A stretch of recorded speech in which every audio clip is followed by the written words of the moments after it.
endilikda suvdan noto'g'ri foydalanayotgan fuqarolarni videoga olib, tegishli organga tashalsa, pul mukofotlari beriladigan bo'ldi.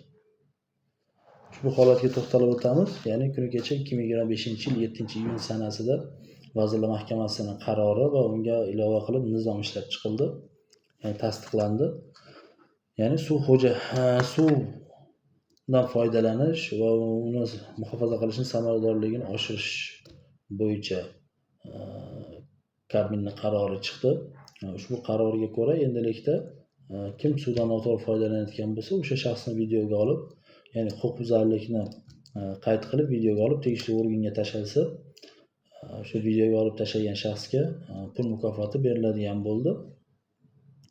Hop, ushbu video qayerga tashaladi? Suv xo'jaligi vazirligi huzurida inspeksiya bor. Mana shu inspeksiyaning rasmiy veb-sayti bor.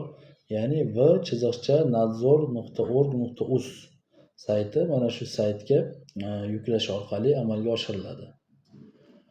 Ushbu videolar olinganidan so'ng 48 soat ichida ushbu veb-sayt orqali jo'natilishi shart. O'sha 48 soatdan keyin jo'natilgan videolar ko'rib chiqilmaydi. Shu videolarga javobgarlik, ya'ni shu videolarning to'g'riligi uchun javobgarlik uni yuborgan shaxs tomonidan beriladi. Ya'ni u mas'ul bo'ladi, to'g'ri yoki noto'g'riligiga.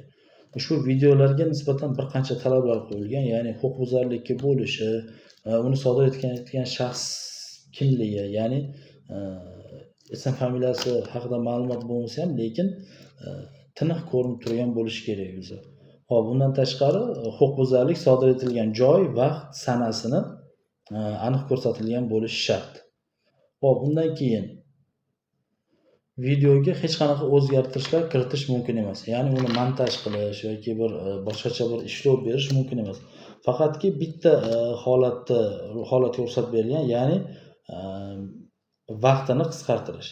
Ya'ni faqat o'sha huquqbuzarlik sodir etilayotgan vaqtni kesib olish ruxsat berilgan, ya'niki chunki veb-saytga yuklanadigan videoning davomiyligi 120 soniyadan oshib ketmasligi kerak. Mana shu soniyani chiqarish uchun agar video katta bir 2-3 minutlik video bo'ladigan, 3-4 minutlik video bo'ladigan bo'lsa, o'sha 120 soniyalik joyini kesib olish mumkin.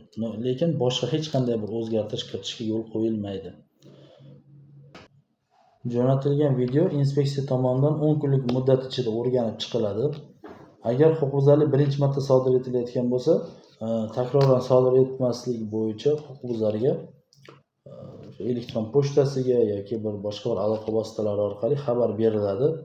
Undan tashqari huquqbuzarlik sodir etilgandan so'ng ma'muriy ish, ya'ni ma'muriy jazo berilganidan so'ng takroran yana 1 yil ichida ushbu holat takrorlanadigan bo'lsa, yana jarima jazosi qo'llashga yo'l ochiladi. Bundan tashqari ma'muriy jazo, ya'ni ma'muriy huquqbuzarlik to'g'risidagi ish e-jarima portali orqali amalga oshiriladi, ya'ni bayonnoma yoki qaror ko'rinishida ma'muriy hujjat rasmiylashtiriladi. Agar suvdan foydalanish qoidalarini buzishda jinoyat alomatlari mavjud bo'ladigan bo'lsa, inspeksiya tomonidan 1 kunlik muddat ichida huquqni muhofaza qiluvchi organlarga mazkur ish jo'natiladi. Videoni jo'natgan shaxslarga, ya'ni o'sha syomka qilib jo'natgan shaxslarga undirilgan, ya'ni huquqbuzardan undirilgan jarimadan ulush beriladi. Ya'ni shu rag'batlantirish bo'yicha, ya'ni 93.750 so'm miqdorida mukofot puli bilan rag'batlantiriladi.